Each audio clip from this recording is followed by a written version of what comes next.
today we're here talking about blended learning and the administrator's role in coaching teachers and staff in innovative learning paths. And so today we have with us Missy Davis. Missy is the assistant principal at Johnson County Middle School.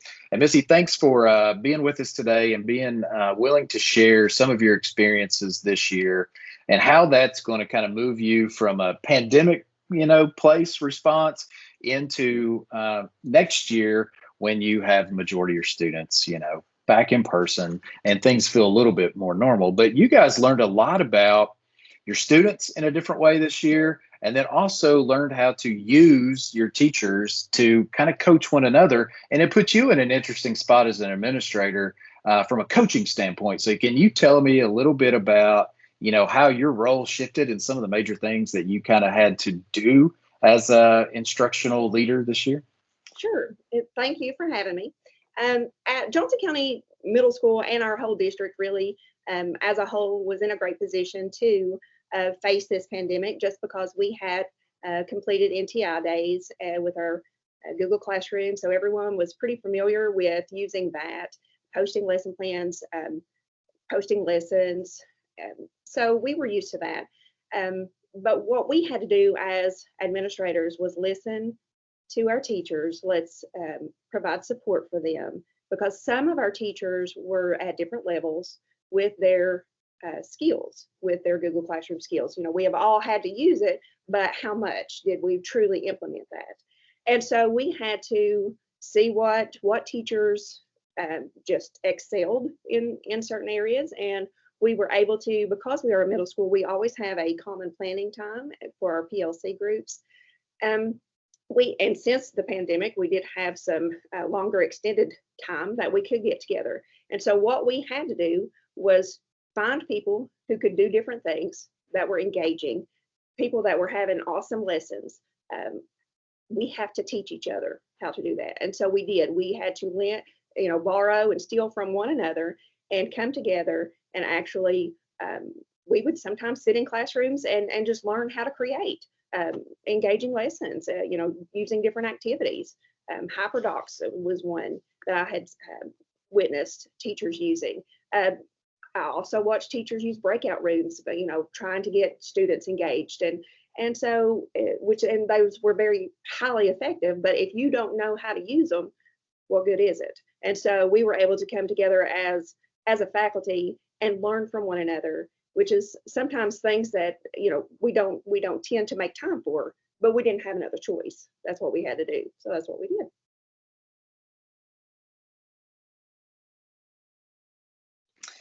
Necessity is the mother of invention, right? And so Missy, I think that's a great example of how administrators were able to, I think, use some coaching methods like you specifically mentioned, listening and gathering some feedback and learning how to kind of pivot on a dime, and then learning, hey, we have some opportunities we've not had before in some ways, and so positioning your PLCs as kind of a learning group, for one another.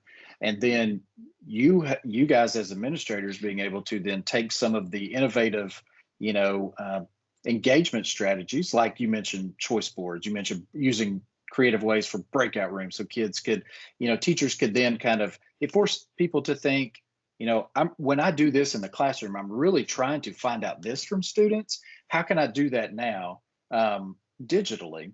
And so you guys were able to kind of facilitate some learning through your PLCs and then take a look at some of those innovative ways to create engagement. So I think that's a fantastic example, I think, of ways administrators just are able to manage change in uncertain times. And so what it did for you guys, it sounds like, is when you started talking about engagement, which is really, kind of the centerpiece of Module 3, it really ties into the framework for teaching too, doesn't it? Really, really well. And that's domain 3C. And so I know, through some of your experience, you were able to coach some teachers and help them think through 3C in a different way, right? So what do you think now, as students transition back into the building kind of, toward the latter half of the year, and then looking forward to next year, how do you think teachers' mindset has maybe shifted a little bit and maybe incorporating some of those digital strategies aimed at 3C while kids are in person or even remote? I think it was definitely challenging this year for our teachers because they didn't know their students like we would typically know them in a classroom. You know, you get to know them, you see them in the hallway, you see them at the ball game, you see them in the cafeteria. And this year we didn't have that to start with.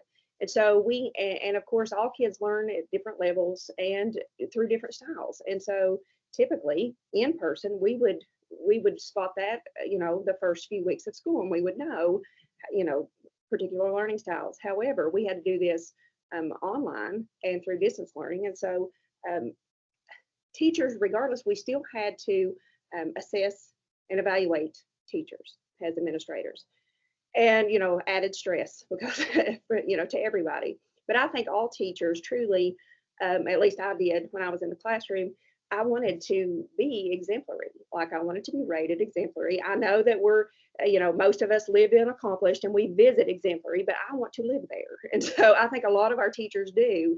And so using things like hyperdocs and choice words, it lands you as a teacher. If you will look at that framework, it lands you in the exemplary category, and that's where you want to be.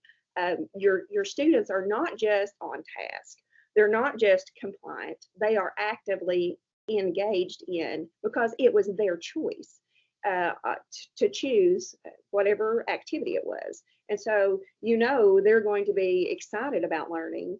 And I mean, it lands you, if you'll do a little bit of planning on the front end, you will be amazed at what you get on the back end.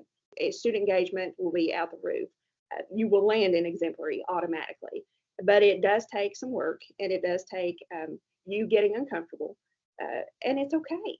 Try one time. That's what I tell my teachers all the time. If you'll just change one activity one time for one unit, just see what happens. And then once that happens, they're like, oh my goodness, they loved this or whatnot. And then, other teachers see it, and it's awesome. I love it. So I love it the way you kind of, and I've heard that, and I think I used that as a principal myself, Missy, was, most of the time we're living in accomplished. And how do we get to that exemplary, full time? Well, from the framework, you could quickly see it. There's a lot of student voice in that. There's a lot of student choice.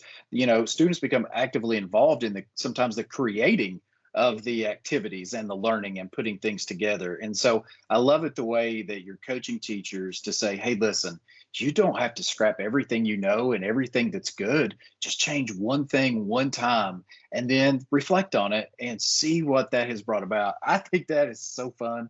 And I think it's like low stress for teachers, right? It's like there's not a ton of pressure, just one thing, one time. And let me talk to Missy or one of the other principals about it, and we can kind of see what that brought about. And so I think your teachers this semester and this year were able to find out, expand their thinking on 3C engagement a little bit. And so I think that's a great example that you gave. Now, you mentioned some strategies that you guys used.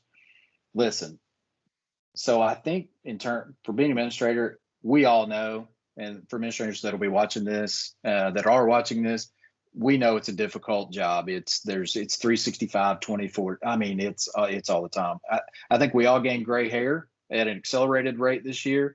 There's no doubt about it. But if you stop and think about it, there were some areas that this challenge pushed you to grow in and that you'll use moving forward, I think. And you've mentioned some of those. Have you had a chance to think much about that and how you think you'll apply some of these lessons learned into your coaching next year? I do believe that I learned a lot as an administrator, just as our students are coming to us at different levels, our teachers are there as well.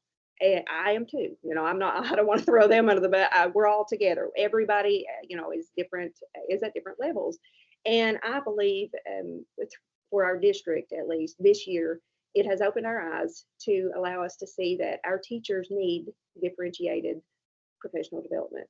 And up until this year, we have our own individual growth goals and all that jazz. But do we really have the professional development to back that up and to make sure that we are helping teachers grow individually. And so what we did as a district was this year we've been able to hire, and it will go into effect next year. Each school actually has their own digital learning instructional coach. So each school hired someone that was already there that was an exceptional teacher, and they will all be Google certified, and they will each be in our schools to provide individual instruction for teachers. And I am very excited about that. So, Missy, I think that's a great example of how districts learned this year. You learned a lot about your people in your buildings, and you made a great point that while we've had some personal, professional growth goals and individual, professional learning plans and things, how individual were they? And so you guys are adapting and hiring some digital learning coaches next year to be in your building to help facilitate some of that job embedded coaching. And that will be, so I'm excited for you because that's going to be a great partner for you to work with in terms of doing what you did this year on a different scale. So I think that's a great connection. And then Missy, that lines up so well with PSEL standards, 5 and 6, how you're creating some conditions for learning for your staff. So that's fantastic. So Missy, that's a ton of great information. And your example, we have some things to learn from. And so we appreciate you being with us and talking to us a little bit about how you worked with your teachers through innovative learning paths this year and what that's going to mean for you for next year. So thanks so much for being with us today. Thank you too. I've enjoyed it.